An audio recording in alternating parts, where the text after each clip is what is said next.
So you'll get a little asking you to be okay with the recording. We are recording. Awesome.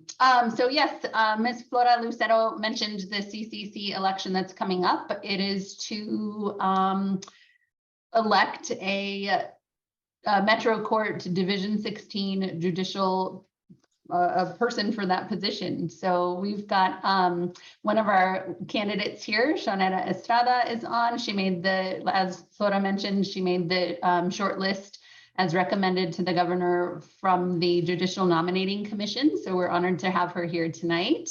I don't know if we'll have anyone else join in, but we're excited for that. The election will be amongst county chair committee members. So ward chairs, precinct chairs, and other CCC members in each precinct. I ask that anybody who's a ward chair or precinct chair on this call check in with your CCC members and look out for ballots and PIN numbers to be coming to you on August 25th. They'll come out. We're going to start sending them probably in little batches by about 7 a.m. on the 25th. That's Thursday of this coming week or this week. And then we will close that election on Sunday, I believe that's Sunday, the midnight, 11:59 p.m. I'll be more specific, 11:59 p.m. on August 28th. So it's going to be a short election and we'll need eyes on it and participation happening. You may have already been receiving emails from our candidates who made the short list. I know I have. So look out for those. And if you're having any problems with that, let us know. If you're not getting, if you know you're a CCC member, you're not getting emails, let us know, because we want to make sure you're participating in this process. And that's my update. So I'll turn it back to Madam Chair. Thank you so much, Marisol Enriquez. We're so fortunate to have Marisol. We also on this call have Paul Timpain, our treasurer, and Jenny Lusk, our secretary for the county party. We have an awesome team working with us. Danny would be here, but Danny has started, our other vice chair, Danny has started law school. So I know, it's fantastic. And as those of you, I'm not a lawyer, but I've heard from you all that semester just say bye-bye. And so he's kind of disappeared into law school heaven for the first semester. So, but we're really happy for him and looking forward to the even more wonderful things he's going to be doing in the future. So let's go ahead and get started. I would like at this time to tell you a little bit about our first speaker, Justin Allen.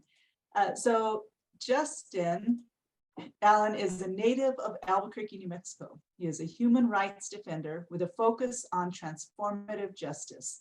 His advocacy began as a peer educator of harm reduction for Project ECHO UNM Health Sciences.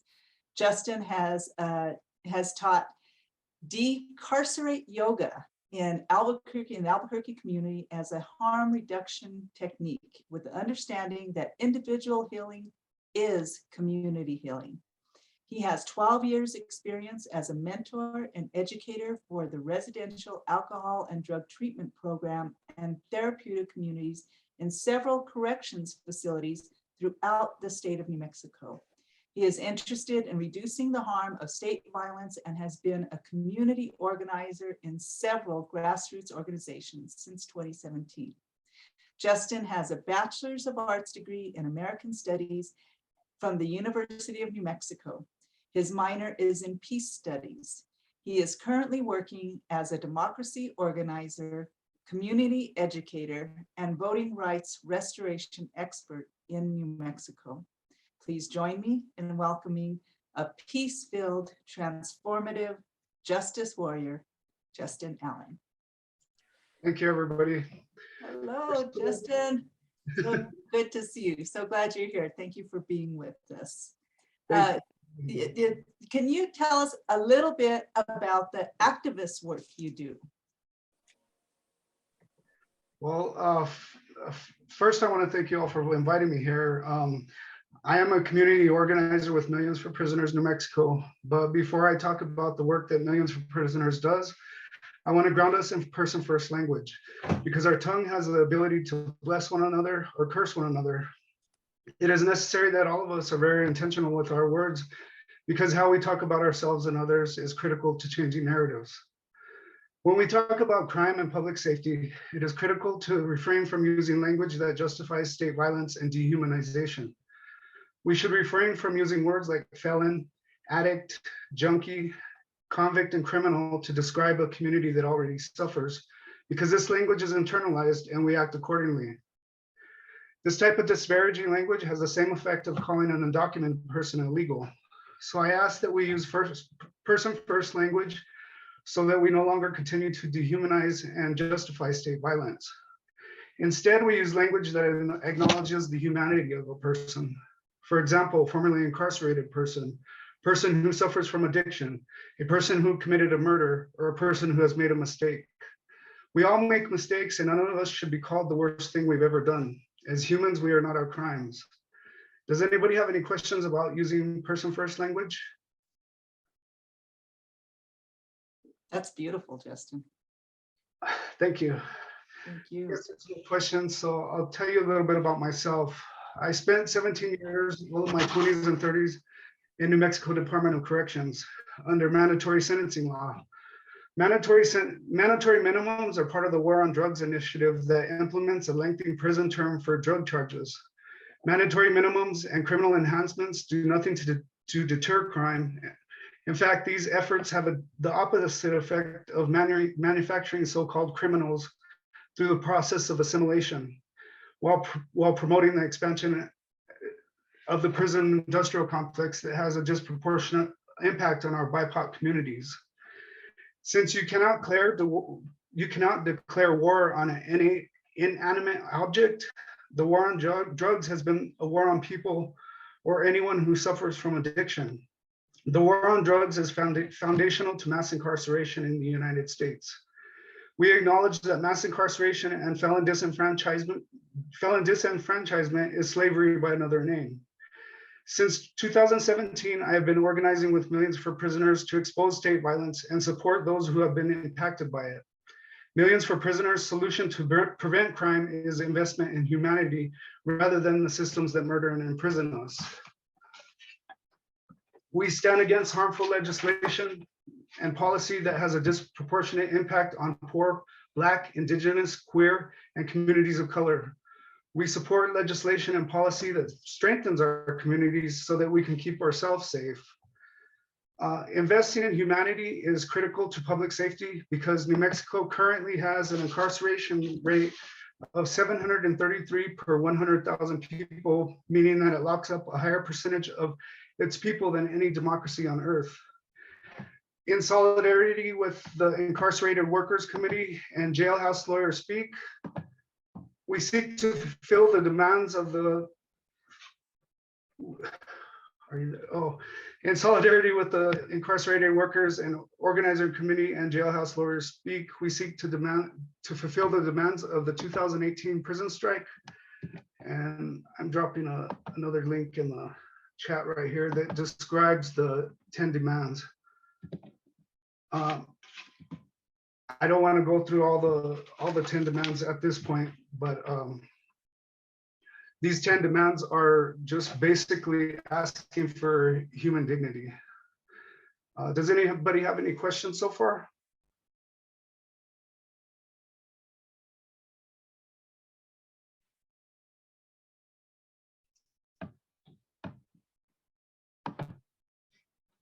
If not, I will. I don't see anybody with questions. It's very informative though. Okay. Mhm.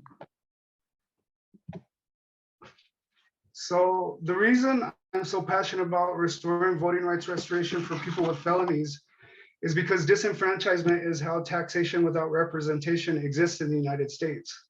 I recognize voting rights to be an extension of our voices and a mark of citizenship that validates our belonging in society. Most people who end up in prison have lost their voice long before they ended up there. That's the reason we accept plea bargains and allow others to make decisions for us and about us. Stripping our voice is a continued mechanism of slavery. Human silencing is the intended result of civic death. And I'm dropping another link in the chat written by Elaine Ballantine, who writes about how prison perpetuates human silencing. Human silencing is intended to result in civil death. There is a direct correlation between human silencing and recidivism rates. Data has proven that people who vote are less likely to inflict harm on themselves and their communities. Does anybody have any questions so far? Well, I'm wondering, Justin, so you were formerly incarcerated, and when you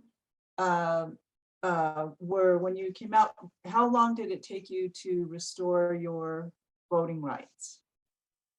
So in the state of New Mexico, voting rights, currently the law says that voting rights can be restored after the completion of probation and parole. So I was on probation for 2 years, and after I got released from probation and parole, I was given a letter by the judge stating that I was eligible, but I was still being denied by our county clerk's office. I went to the county clerk's 3 times. The third time, Millions for Prisoners organizer Celinda Guerrero stood with me and demanded that my voting rights be restored. It was sort of a protest. I mean, she was live streaming and demanding that my voting rights got restored, and they were restored that day. But had she not stood with me and walked with me through that process, I would have given up. I was already at the point where I didn't believe that they were going to allow me to vote based on my past. Scotty, I see you have your hand up. Yes, I do, Justin. Thank you. I remember canvassing probably, it was about, I guess, 4 years ago, and I came across a young black man, and I asked him if he was registered to vote, and he said no, because he was a felon. And I thought, if he was out of prison, he should have been able to get his rights restored. So what do you think is the best way to inform fellow parolees that have completed their debt to society to get the opportunity to vote? Because I think you're right. I think if they're disenfranchised from voting, then they're not part of the society and they don't have a say, and why bother? So I agree with you. So was he off probation and parole already, or just physically out of prison? Well, he didn't tell me exactly. He said he was a felon. So, But I didn't know enough to say, well, are you still on parole or are you out of parole? so that's the issue. A lot of people that have felony convictions already assume that they can't vote. That's why implementation is so important. And so with the bill that we're going to introduce this legislative session, it will notify individuals that they're eligible to vote upon reentry. Reentry usually takes place during the 180 days prior to release. And so we're collaborating with the Secretary of State's office to require Department of Corrections to notify individuals about voter eligibility before they're released. And Great, thank you. And to follow up on that, I know I had the same experience in Roswell in 2018, and actually the person who was local there also said no, they can't vote. Now, is this a statewide law that people with felony convictions, once they fulfilled their probation and parole, they are eligible to vote? Is this statewide or is it county by county? Is there some kind of? This would be statewide. And I see a question in the chat about who is sponsoring the legislation I just mentioned. So our sponsor representative, or Senator Duhigg was the sponsor last year. Senator Katie Duhigg sponsored our bill last year. But originally, Representative Chasey carried our original bill, and I'll talk about that here in a minute.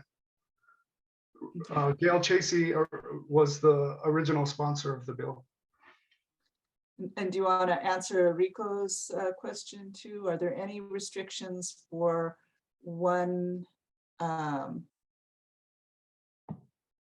someone who has completed, oh, can they run for office? Can someone who has, In order to run for office, they have to have a governor's pardon.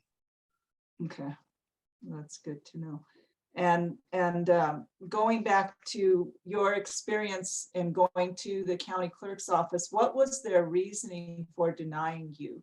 The reason the county clerk's office was denying me was because their database was showing that I had open charges from the 90s. And so the reason that happens is because when a person is finally sentenced, typically they consolidate all the charges together before sentencing. And so a lot of those cases show up as open at the county clerk's office. And so they shouldn't even be using that database. I mean, certificate of parole, certificate of completion of probation and parole should be sufficient to satisfy the county clerk's office. They should not be disenfranchising individuals based on what they believe their database says, because their database is incorrect. They need to change their, so my last question before we go to Mr. Alan Wagman, so good to see you, Alan.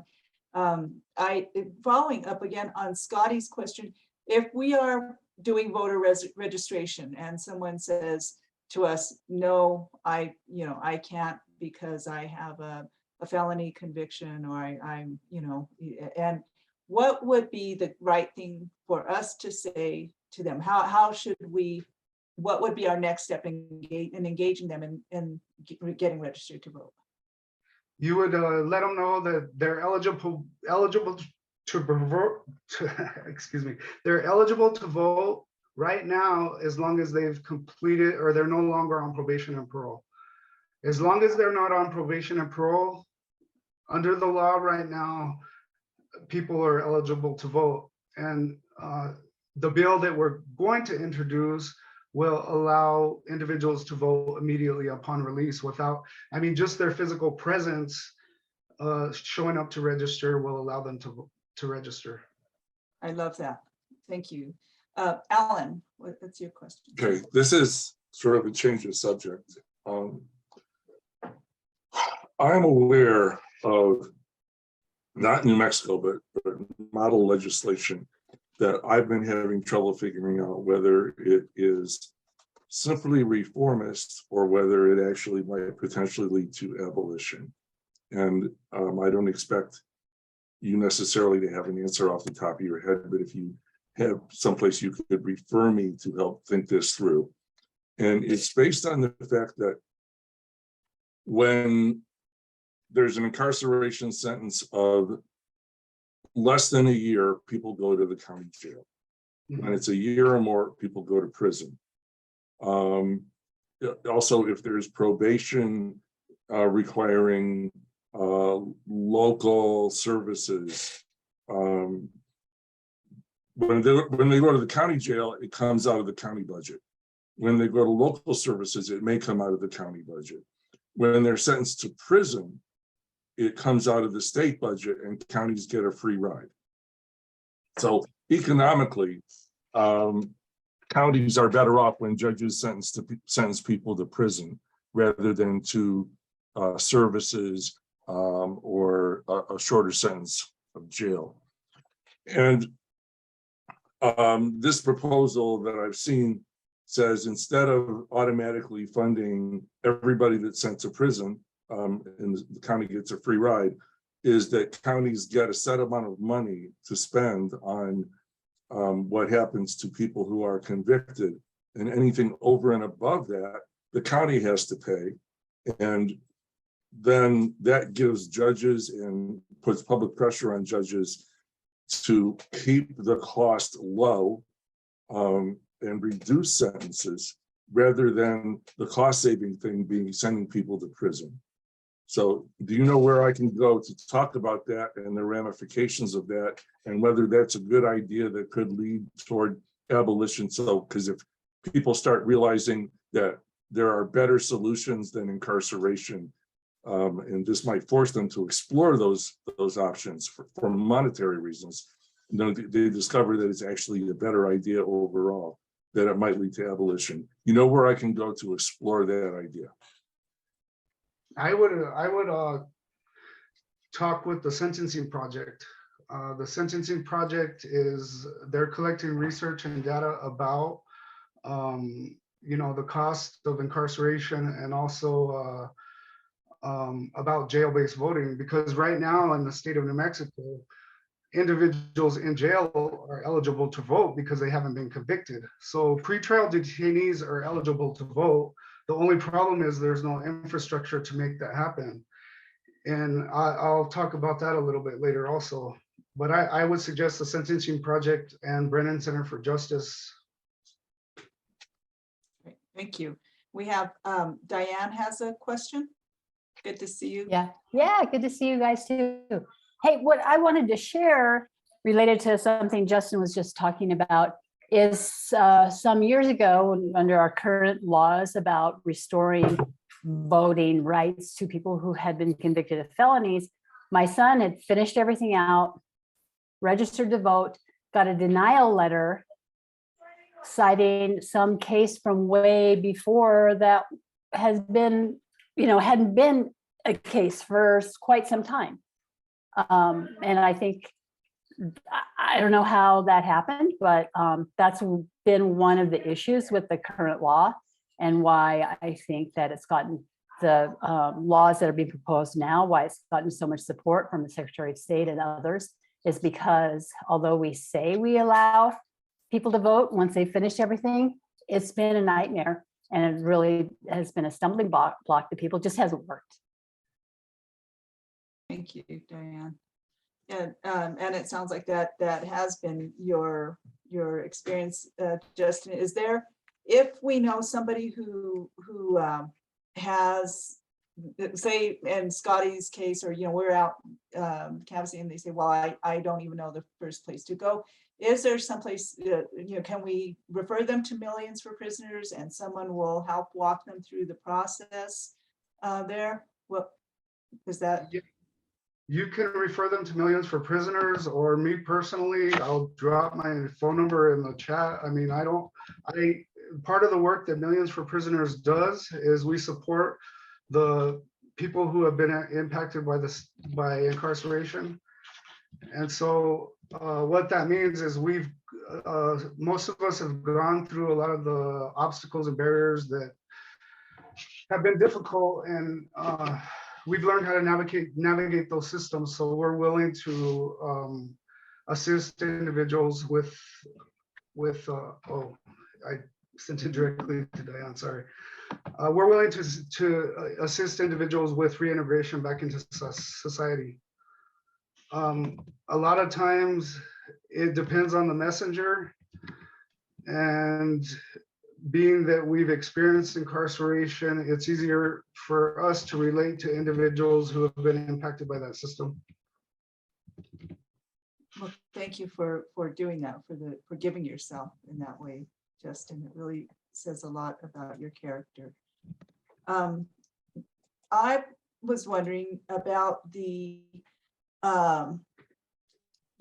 well, I'd really like to talk about the bill that you're introducing, and maybe we can get to the next question, the one that we were going to ask before after that, because I'd really like to explore that your proposed legislation, and tell us how the one you're proposing this year differs from the one you proposed. Was it last session? It was last session, wasn't it? And that got sidelined. Yes, it was in 2022.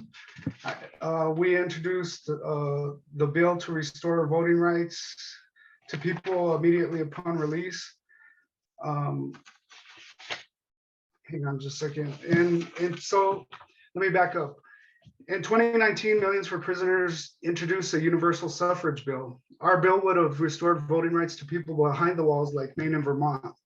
Maine and Vermont never strip a U.S. citizen's right to vote regardless of conviction, because those states are predominantly a white population.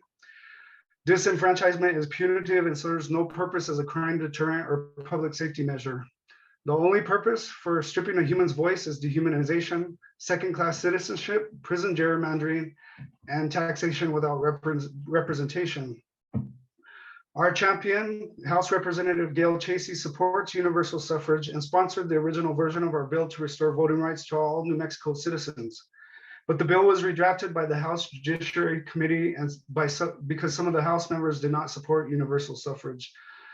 The redrafted version of the bill, the one we're introducing again this year, will allow individuals to vote immediately upon release from prison and remove the barrier that prevents individuals from becoming civically engaged when re-entering society.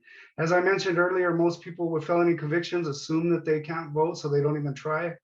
The other issue we run into is a lot of individuals are disinterested in voting and do not want any part of politics because of how they've been impacted. And that's the intentional part of disenfranchisement. It's implemented to cause us to not participate civically or not participate in the system. And so that causes a disconnect. We believe that a connection to society is how we remain in the community.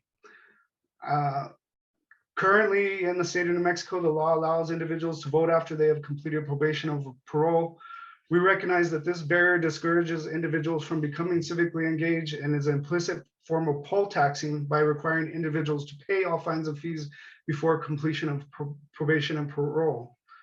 Our current version of the bill will be introduced in 2023 will eliminate poll taxing that continues in New Mexico, and it'll require Department of Corrections to notify prisoners about voter eligibility. I see Scotty has a question.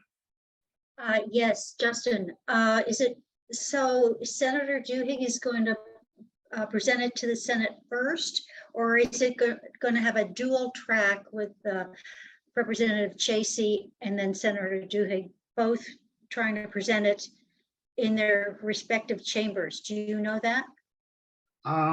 So I know that we have the House votes to get it through. We have the governor's support.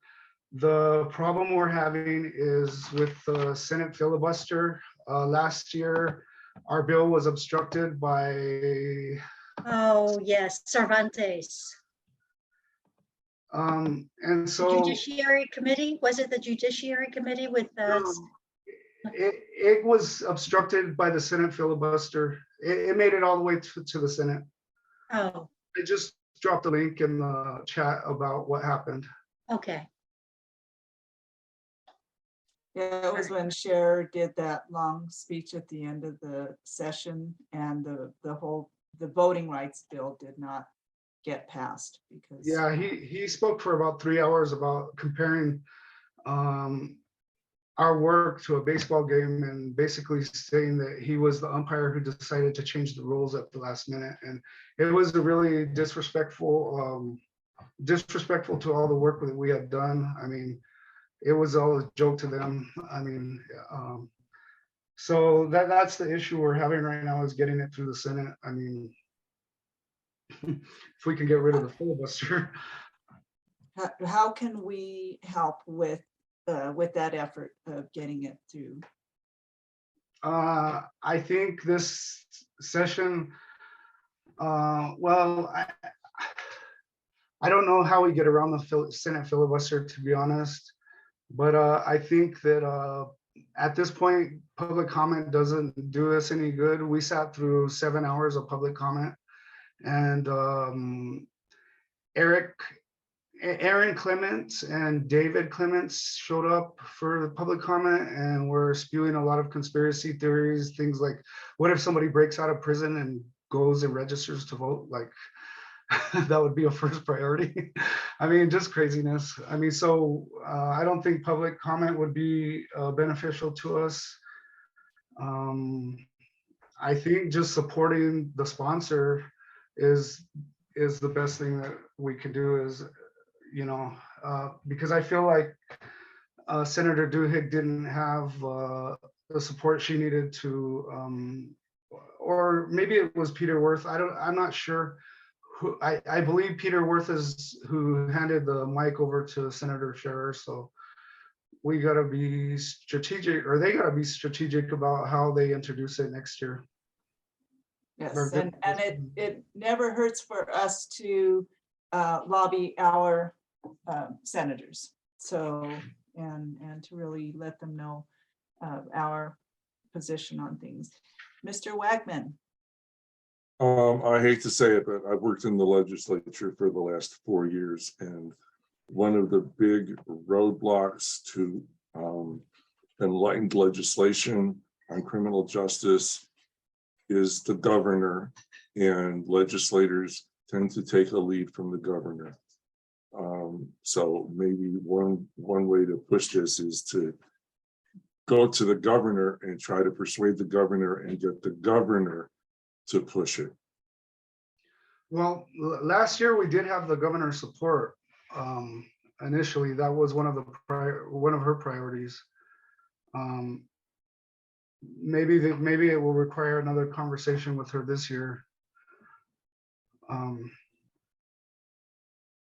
It's something to ask about now. You know, we can always bring up the conversation and talk about it if we get a chance to do that.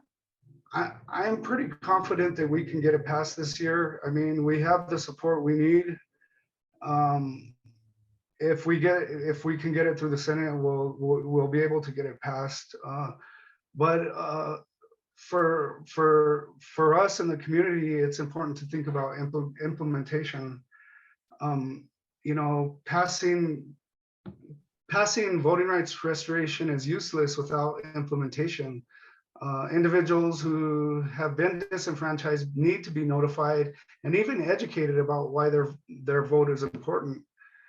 For myself personally, I was never interested in politics, and I know a lot of other individuals that do not want to participate in that system. So what I plan on doing moving forward is educating my peers and community members about the importance of asserting their voice politically. And I've been doing that as a volunteer. I've been going to like Dismas House and talking to the men there. And a lot of individuals are not interested until I start explaining the history and how it's intentional and why it's used. And I'm not going to move everybody. Like these conversations are like planting seeds. You know, I meet with these men and educate them about the history of voting rights. But it really takes persuasion and you know, education for individuals to become civically engaged. A lot of people are just trying to get on their feet, jump through the hoops of probation and parole. So like voting is the last thing on their list of priorities. And I think you had mentioned, it may have been in the article that Jenny wrote, where about education within while being incarcerated. Oh, yeah. So New Mexico is way behind on implementation. Other states are implementing jail-based voting by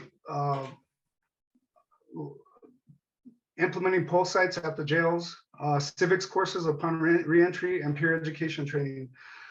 Cook County Jail, the largest jail in Chicago, implemented a polling station at their jail and had the highest voter turnout because of in-person voting. Civics courses are not even offered in New Mexico high schools, much less to our returning citizens. And so, but we do have an infrastructure for to implement peer education training through Project Echo UNM Health Sciences. As I mentioned, or as you mentioned in my bio, I used to work for Project Echo UNM Health Sciences as a peer educator in harm reduction. And what they did was train 15 of us virtually or in person, and then the 15 of us would train the entire population. And what we were training them about was harm reduction, preventing the spread of infectious disease, and how to be and responsible drug use. And so if we can implement that sort of training for health reason, you know, for health and safety, I don't see any reason that we couldn't also utilize their technology to implement peer education training for civics. And the other thought I had was UNM could actually do research on the correlation between recidivism and civic engagement by implementing this civics course through Project Echo UNM Health Sciences. So that's what I intend to do. I want to create a proposal to UNM to see if they would, this is something that they might be interested in. I think it would serve our community well. I think that's an excellent idea because it would, you'd really be able to get some quantitative data doing that. And it would really help to have those numbers. So many people in the way that we think it's punitive, as you had said in your opening statement, you know, the taking away of voting rights is just another way to punish people, and really, you know, we are all still citizens and still deserving to have a say in our representation. And so thank you for this work that you're doing, Justin. I'm gonna see, are there any last questions or comments from any of the attendees here for Justin? Any thoughts? I have something else. Although Millions for Prisoners supports the current version of the Voting Rights Restoration Bill, we will continue to advocate for universal suffrage and repealing the exception clause in New Mexico that allows legalized slavery to continue in the state. While New Mexico is interested in strategies to address crime, Millions for Prisoners is interested in transformative justice to prevent crime. Transformative justice is investment in humanity that promotes public safety, whereas our current system promotes criminalization and expansion of the prison industrial complex. So I have an ask for you all. I have 3 things I want to ask you all to consider moving forward. Millions for Prisoners is asking you all to support both versions of the bill, universal suffrage and voting rights restoration immediately upon release. The second one is work to prevent crime by investing in humanity. When it comes to crime and public safety issues, ask yourselves, are you investing in humanity or are you investing in criminalization and expansion of the prison industrial complex? And the third thing is support implementations of voting right implementation efforts moving forward. That would mean like jail-based voting initiatives, civics courses upon reentry, and peer education training. Those are 3 beautiful asks, Justin. And I think they're worth each one of us taking action on. So thank you so much for bringing them to us and for trusting us with that. And thank you for your time here. Rico, you have, Ricardo, question? Yes, you mentioned that someone who's interested in running for office, if they've been convicted, they have to complete their parole and probation, so on. They need to get a governor's pardon. Is that a difficult thing to do? And it requires a petition. It's a lengthy petition, probably 20 pages. I've looked at one before, and I think, I mean, I could do it on my own. I could show somebody how to do it, but I don't think it's as difficult as getting expungement done. I mean, we passed expungement a couple years ago, and that's been a barrier for individuals because now lawyers are profiting off that, like charging $5,000 or $1,000 to $5,000 a case, and so. I think the petition is a lot easier. It's not difficult to interpret. thank you for the work that you're doing, and I honor your truth and agree with you. We need to pass these 2 bills, and I look forward to working with you on that. Thank you, Ricardo. Well, thank you very much, Justin. Sure appreciate you for who you are, first and foremost, for what you do for community and for being here to help us to understand a complex issue that in a different way. Do you have some closing comments or thoughts? Well, I would just like to say that slavery was never abolished. It was reformed under the exception clause loophole in the 13th Amendment. And so free labor is incentive for mass incarceration. As slaves, we are stripped of our voices and human dignity. We are forced to work without wages, with the threat of segregation or loss of good time to remain in prison longer.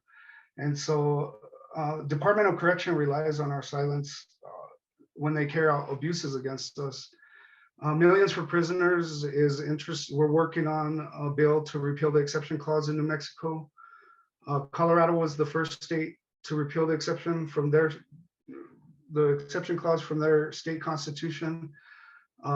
Nebraska, Utah, and Idaho have also repealed the exception. 9 other states have ballot legislation, and 22 other states are organizing to do the same. And Millions for Prisoners intends on making that happen here also. That's all I have. It's a lot of good stuff. Thank you, Justin. And would you please, once again, put your information in the chat and the links you shared in the chat.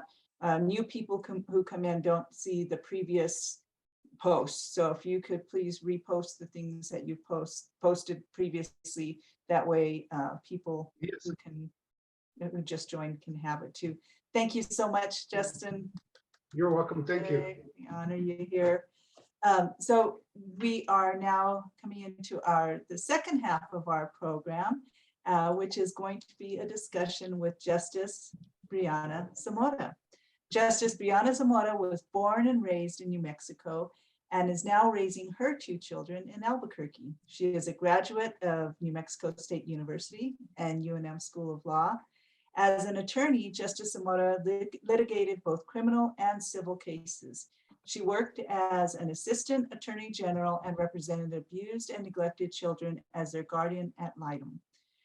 Brianna has presided in over 20,000 cases and nearly 150 jury trials on criminal charges ranging from misdemeanor DWI to first-degree murder. Justice Brianna Zamora was appointed to the New Mexico Supreme Court by Governor Michelle Lujan Grisham after being recommended by the Bipartisan Judicial Nominating Commission. Prior to her appointment, Brianna served as a judge on the New Mexico Court of Appeals after winning election in 2018. She must now run in the 2022 election to keep her seat on the New Mexico Supreme Court, and we're going to help her do that.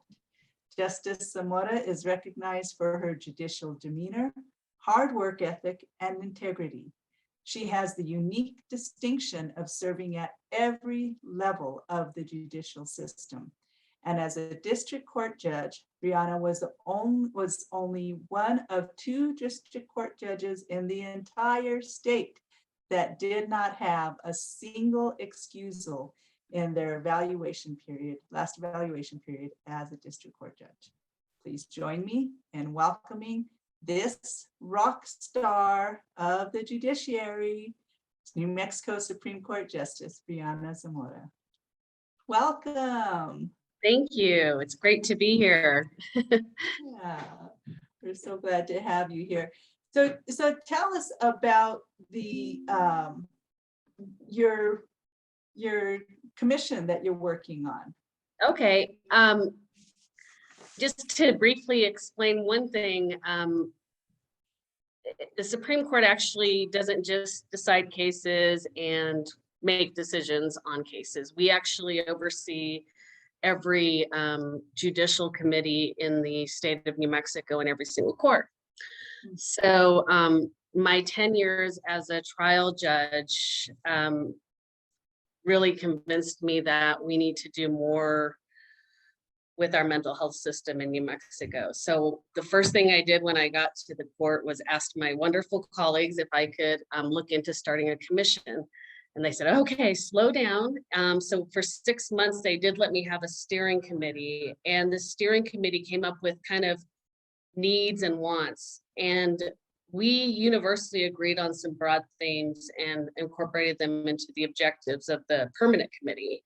And it's something like this. We want to start bringing all branches of government together, the private and the public sector, law enforcement, DAs, PDs, civil attorneys, to share resources, to share data, and to come up with some really meaningful solutions. We want to live in a community where the stigma associated with getting treatment for mental health comes to an end. And we want to do that initially by training and educating our judges and lawyers and law enforcement.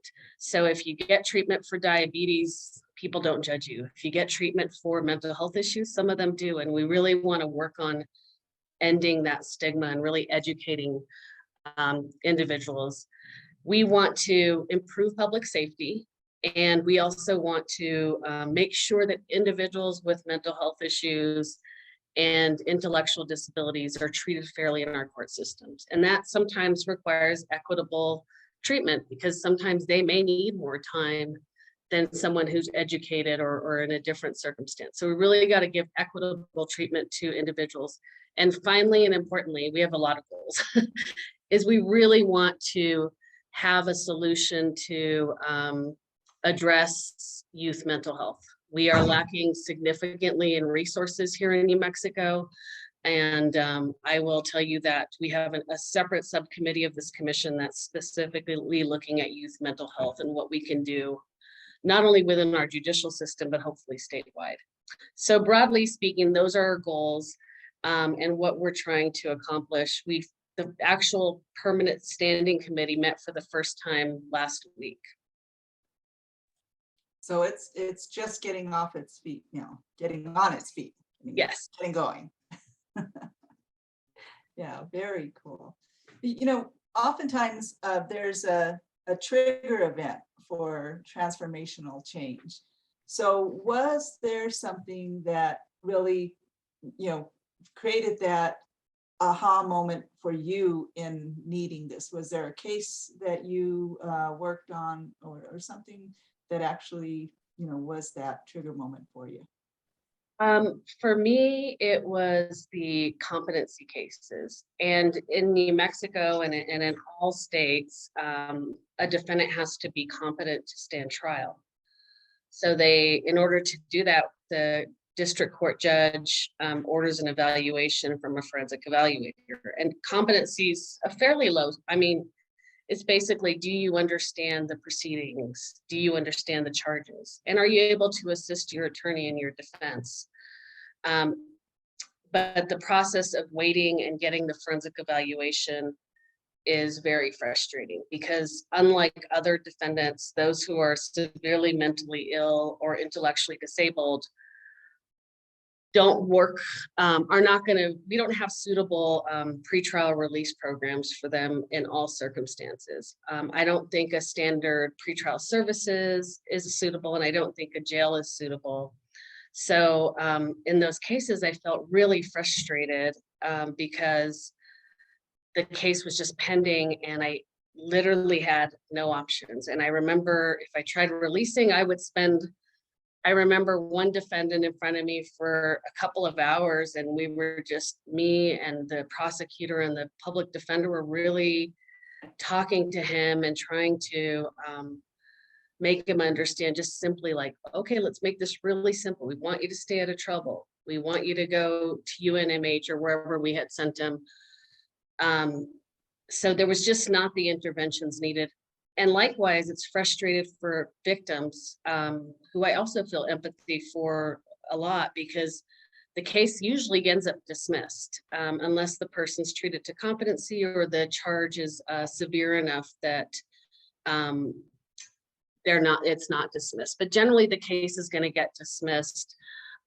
So that is what really, I left the district court frustrated with that process, that like my hands were tied. And now that I've traveled the state, I'm even, I became even more frustrated because I think the resources in our smaller communities are even more lacking. So for me, it's really the competency issues and what can we do? And I think that is what triggered my interest in it. Well, and that makes sense. And so many times, you know, what happens is we're criminalizing poor mental health, and it shouldn't be that way, right? And so this is hopefully a way to help avoid that happening. You know, I really appreciate that. So what are some examples of how this commission might work? What are some things that it might do? Well, it's funny you asked, because our very first meeting, we have 5 subcommittees, and one of them even has a national organization working with us for repeat offenders. And we call them familiar faces because it's a little better of a term. But I mean, we immediately broke out into groups, and we asked each section to come up with some short-term goals. Like what can we do in 6 months to a year? Some of it's exchanging information. Some of it is, interestingly, what our prior speaker spoke about. We currently are working with Project Echo with judges, because a lot of judges don't understand in enough detail how impactful medically assisted treatment should be and can be. And it really is talking about a crime reduction. If someone is able to participate in our court programs and be on prescribed treatment, then they're actually pretty successful. So we have 16 judges doing a Project Echo program. It's 16 weeks long, 8 sessions. We want to implement some more of those. And we also want to do some statewide training. Those are a few of the things that came up. They're already going to start meeting next week. Our next meeting is in September. My long-term goal, and I've made this crystal clear, is to actually look at our competency statute. It has been decades and decades since we've amended it. In fact, it still refers to those individuals with intellectual disabilities as mentally retarded. That is literally the language in the statute, if that gives you a sense of how antiquated it is. So we want to look at other states, and we've already started doing a bit of this research to see what can we bring to New Mexico. Do we always have to send individuals to New Mexico Behavioral Health, or can we look at options outside of institutionalizing individuals that will help treat them to competency? And that's a really confusing thing for folks, because the individual is not necessarily getting treatment for their underlying condition. We're just trying to make sure that they're competent. So coupled with this change in statute, we want to look at options, maybe diversionary programs, where the individual actually gets the help that they need. Maybe it's case management or medication or various other things that will actually address the problem, as opposed to just treating them to competency. And I think those are the sort of things we're looking at. We've had some individuals from Colorado speak with us because they are under a consent decree. And so we're looking at really making these statutory changes that we can then implement within our judiciary. And what would it require to get those statutory changes? We actually have Senator T.C. Pinos on the commission. And we have the representative from the governor's office, her general counsel's on the commission. So it would get us all, at least initially in the commission, to agree on some statutory changes. I don't think it'd be difficult to find similar language. We want to make sure that when we copy another state statute, that it's really worked, that it's really beneficial, and that we have the funding and infrastructure in place. But I think it would just be getting legislators to agree to change the statute. And in my mind, it would benefit our community. It would benefit the defendants, because I think right now they're you're not going to get the resources you need in jail. You're just not, and it's not fair to the victims to have a person who has their case dismissed and dismissed and dismissed. So if we could find some more viable solutions, but yeah, it would just be a legislative change initially. So, and that was something that I really appreciated about Jenny's piece that she wrote after talking with you, that the commission is really going to look at all three branches of government. So it's not, just trying to put a one size fits all Band-Aid. And so, what are some of the ways that it'll work with the other? Well, I think you covered the judiciary. What are some of the other ways that it'll work? So we also have law enforcement representatives on there. We have the Department of Corrections represented on the commission. We have CYFD, and we have the general counsel for the administrative office of the courts, because the jail. So how I foresee it is, and we have a bunch of other behavioral health specialists that are with nonprofits and private, and they're from all over the state.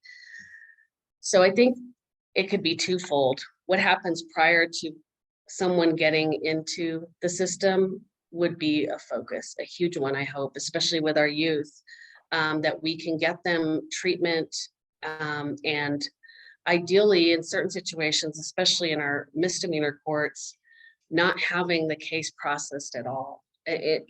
Allowing law enforcement and behavioral health specialists and individuals in the community to find alternatives to perhaps getting them in the justice system. Where it comes on the back end would be something DOC, I believe, is concerned about, just from what I heard at the first meeting, is increasing reentry programs. And with that, I mean, we talk about treatment, but it's also the employment and housing and all of the things that one person needs to really succeed. Because we forget that it's shocking to me, but the individuals who are in the criminal justice system who are severely mentally ill are generally the individuals who don't have family supports, who are not going to be able to go to their parents' home and have the guidance and support that they need. So we really do need to have a strong infrastructure in place for these individuals to be able to succeed while a case is pending or not, just in the community. I love that holistic approach. And it was much like what Justin's saying, to look at humanity and see how we can work together to lift all of humanity. And I think it's beautiful. The commission, the name of it says permanent on there. So it is something that will be ongoing then, always working on this issue here. Yes, I was, so when I got there, they assigned me, which made sense, to the children's court and the criminal justice areas, but there were just a little bunch of ad hoc projects, and there wasn't a commission that just came together, all of us, to deal with this issue. So this commission will be just like the Children's Court Improvement Commission or any other standing commission ordered by the Supreme Court. There's an order in place. It's something that we will hopefully, as a commission, at least require our judges to have a certain number of hours each year of training on mental health. So yeah, and I don't know, in my mind, that issue, there's so much work to be done. There's so many programs that have no longer been, that were cut during prior administrations. There was funding cut.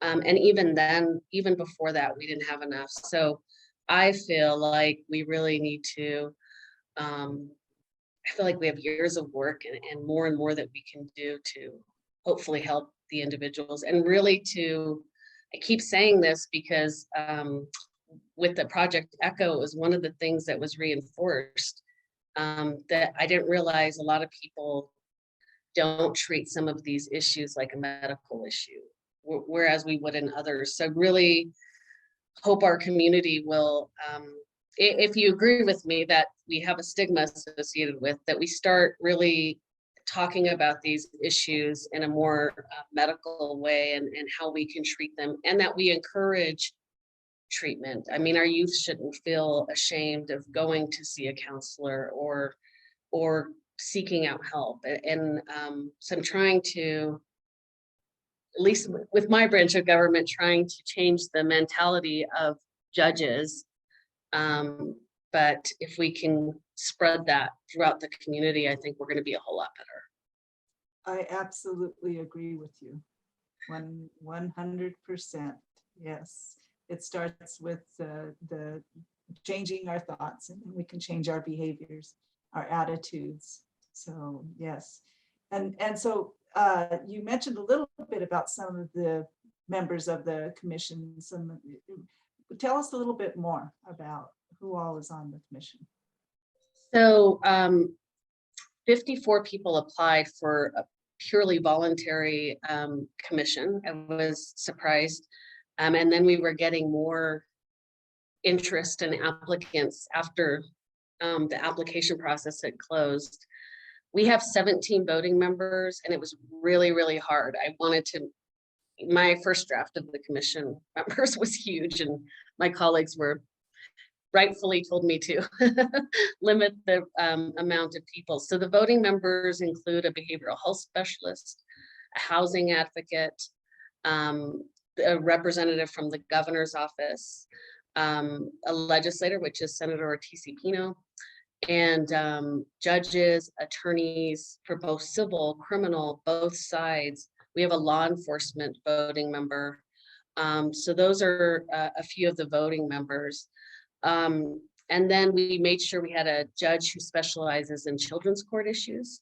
We made sure that we were representative of all New Mexico, because often in these commissions, we tend to lean heavily on Bernalillo County and Santa Fe County. So we wanted to make sure that things that are happening in Colfax County and smaller communities were representative.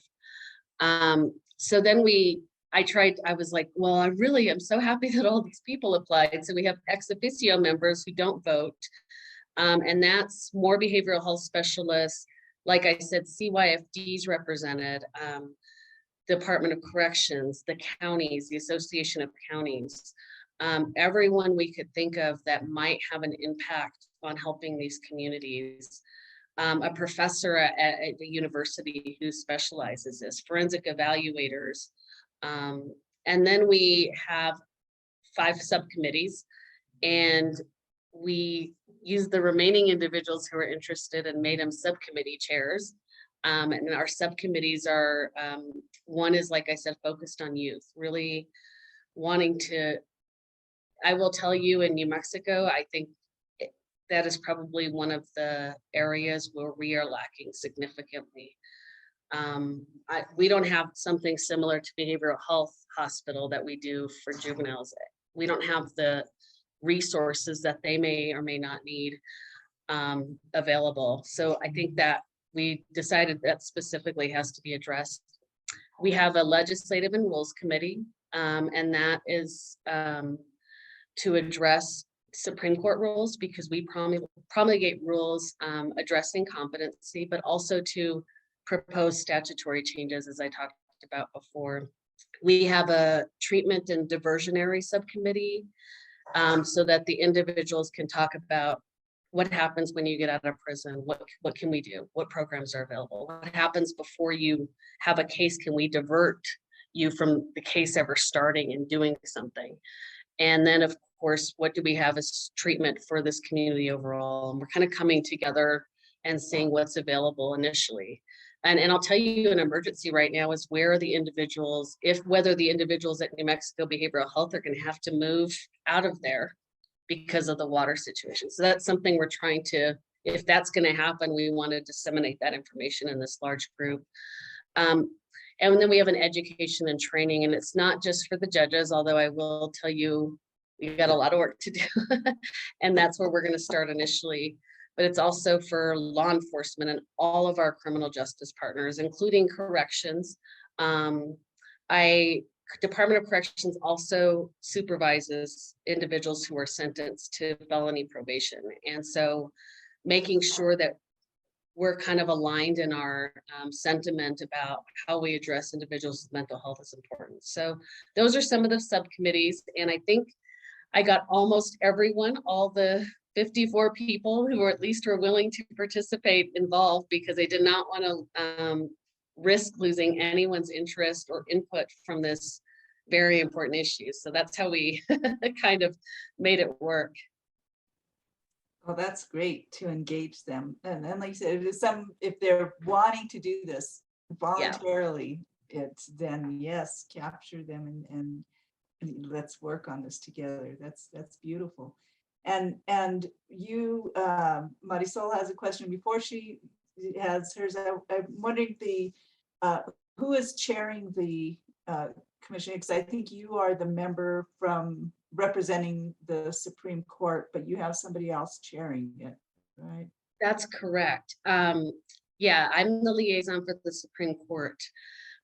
So, because we're not allowed to chair committees, it's a Judge Melissa Cannelli from the 8th Judicial District. She presides over cases in Raton, and she actually was a former law enforcement before becoming a judge. It's an issue she's very passionate about. She's also a workhorse and very organized. So the Supreme Court thought she would be a good fit for the position. Those are definitely pluses for sure. And Marisol, speaking of organized people and workers. I try. Just a quick question. You mentioned, thank you, Justice Zamora, for being here. You mentioned there were 5 subcommittees, and I think I was writing them down, and I think I missed one. You mentioned youth, legislative and rules, treatment and diversionary, education and training, and then I missed the last one. Did you cover that, or did I group something together? I think I did. Did I mention state supporting familiar faces? No. No. Okay. So that's a national organization. It's the Council of State Governments picked New Mexico and Georgia to, and they wanted to use not mine. I own it, but I'm just kidding. They wanted to use our Supreme Court Commission to house this this initiative, and it's basically this national organization assisting all 3 branches of government to come together to address viable solutions for individuals who have frequent contact with our criminal justice system, and we call them familiar faces. So that's they're providing the funding and the people to staff it, and that's what I forgot. Thank you. I think you might have said familiar faces before, but I wasn't understanding. But now I do. Thank you so much. Thank you for the question, Marisol. So that's amazing to get that kind of help, to get that infusion, because it takes a lot of money to make these changes, and to have that kind of infusion of money and support. That's good job. Thank you. I'm trying. Mr. Wagman. First, good to see you, Justice Zamora. It's been a Good while. to see you. I know it has been a while. From 2006 to 2012, I represented CYFD in child abuse and neglect cases. And this is maybe as peripheral to what you're doing, but in a way it's very close.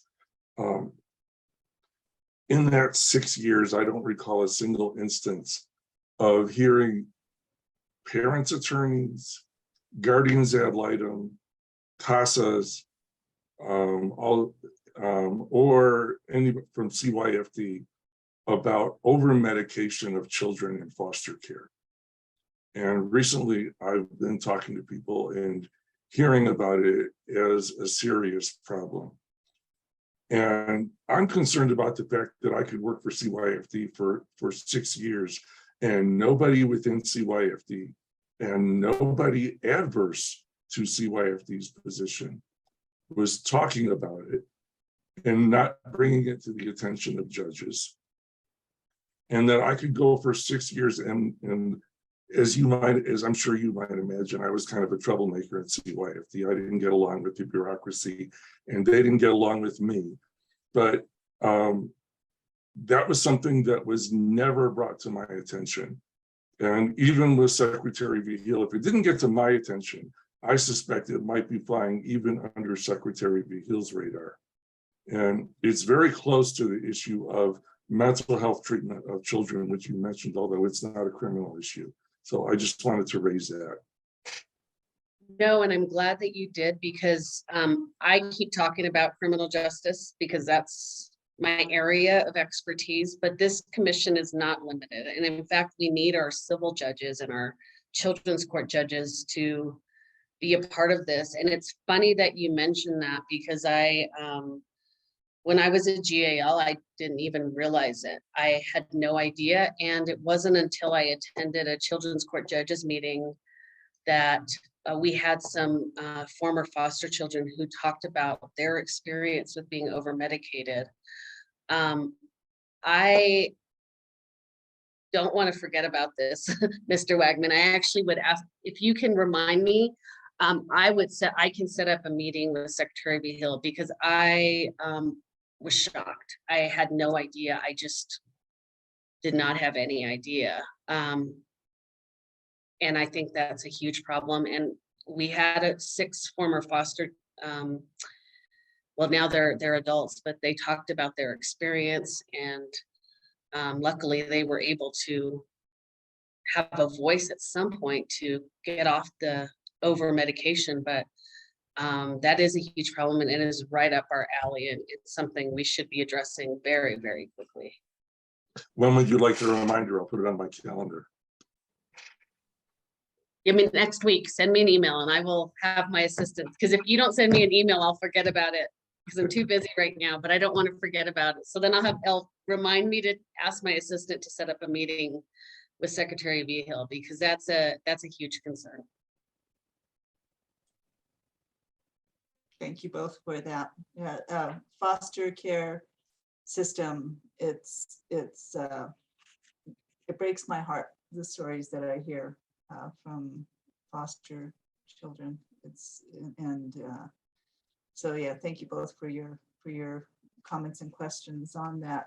And being busy, one of the things you're busy with is running for your current office. So you're traversing the state right now, and tell us how your campaign is going.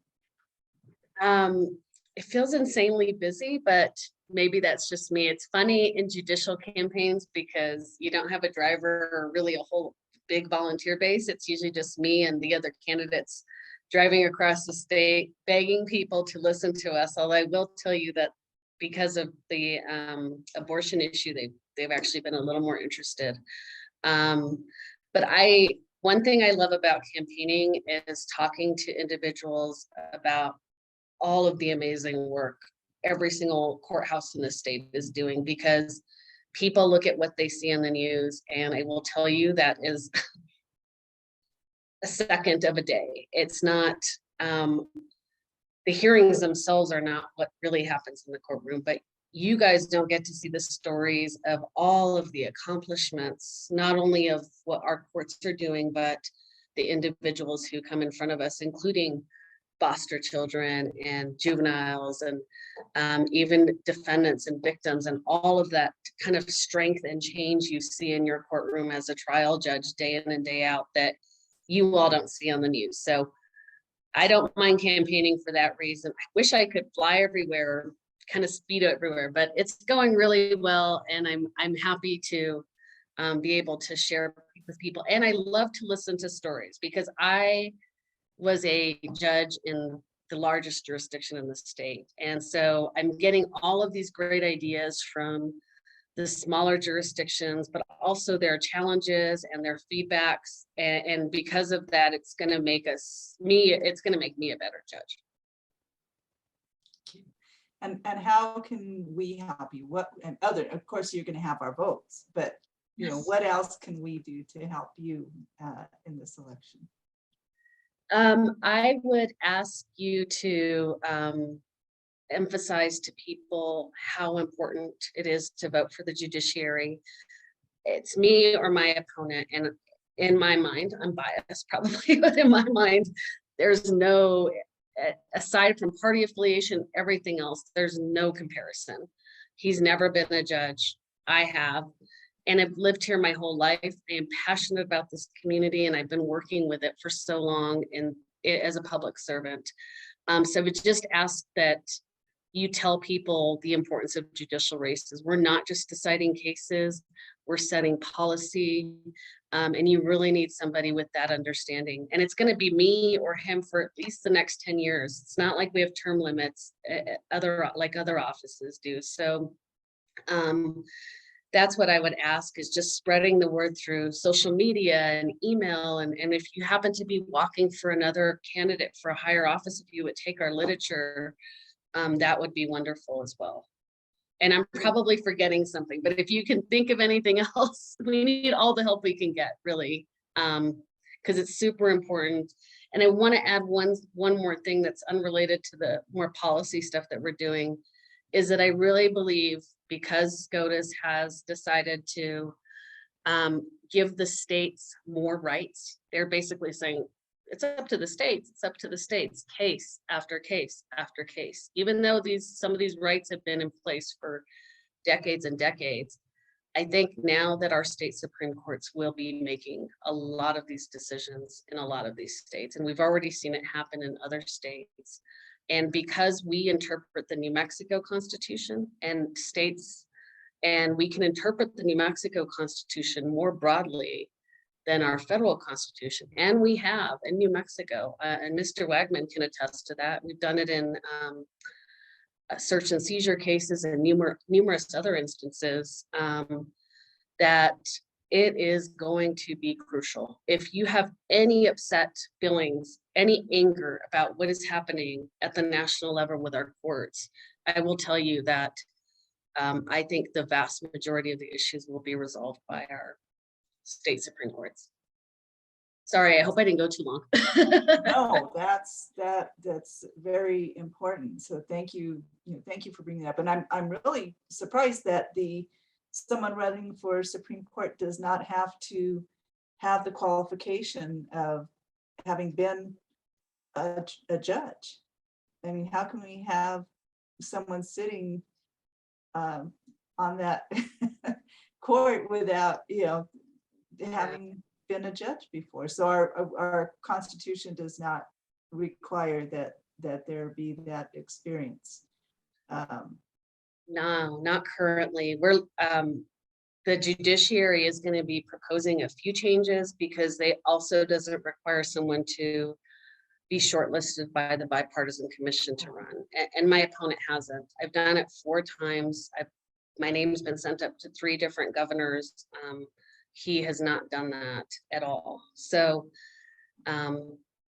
that's why I try to emphasize, I know qualifications and experience are boring sometimes, but there is a huge difference here. There really, really is. But it's an important job you're doing. And we really need to make sure that we have people who are qualified doing that job. So yeah, well, thank you for running. Thank you for the effort you're giving to this. I really, and of course, like I said, everybody here is on your side, and we'll be sure to do whatever we can. You have a lot of people who are canvassers here. Looking at our 2 of them right now on my screen, I see Terry Storch and Scotty Romberg, and they're second only to Pete Zollinger in the number of doors that are knocked. But and we know that Pete works tirelessly knocking on doors, and will be doing the same for sure. Does anybody in the audience have any questions for Justice Zamora? On the commission, on her race? Yeah. Okay. Mr. Ricardo Guillermo. Hello, unrelated to what you've been discussing, there's a disparity in sentencing. And I was wondering if you would comment on what that guy, Trump's CEO, has been sentenced for concealing $1.7 million in personal benefits that he got, that he did not declare to the IRS. He's getting 5 months at Rikers Island plus 5 months probation, I believe. And this is in comparison to people who might commit an assault or a violent assault, and they'll get 7 years or 11 years. If it's a weapon, maybe 21 years. And here's someone who is violating federal laws to the degree of 1.7 million that we know of. And I see that as taking food out of the mouths of the poor, basically. I mean, there's not enough money to go around because these people are hoarding. They take so much money, more than they need. These are crimes of violence. These white collar crimes are crimes of violence from my perspective. So we What have do you a say couple about of that? minutes now. So, yeah, but So I have not been following the case you're talking about in as much detail. I will say, I think I think there's less of what you're talking about on the state side. But I will generally say, I think I don't see a lot of incarceration for white collar crimes. The Supreme Court separately has an Equity and Justice Commission. And one of the things we're looking at a lot there, I'm not the liaison, but I've served on it before I was on the Supreme Court. But one of the things we're looking at is perhaps finding some way to get data on how our judges are sentencing. I think it probably varies throughout the state, just based on what the cases I've seen at the Court of Appeals. I kind of thought that at Bernalillo County, we sort of were on, I felt like my colleagues were somewhat similar in their sentencing practices. But when I got cases from other counties, I realized that there's a lot of disparity within our state. So the Equity and Justice Commission has talked about finding ways to collect data, because we also know that there could be racial issues, there could be implicit bias issues. There was even a study once done that said if a judge, believe it or not, if a judge was hungry and it was right before lunch, that either their demeanor wasn't as good or they sentenced harsher. So we've got to look at all of these issues. I will also tell you that New Mexico, I've been a judge 13.5 years. I've had required training on implicit bias at least 3 times. That was required of every judge. We just had the Transgender Resource Center present to us. And like I said, we're going to be talking about kind of the language and stigma of mental health. So that's required training, because we do need to be aware of it, and we do need to collect data and make sure that our sentencing is fair. Thank you. Thank you. and Diane, we have a couple minutes more. Yeah, I really don't have anything heavy to say, but I so appreciate your passion, your knowledge, I mean, I can't even imagine. I'm so glad I paid that $5 to your campaign back then. Thank you. But anyway, thank you so much.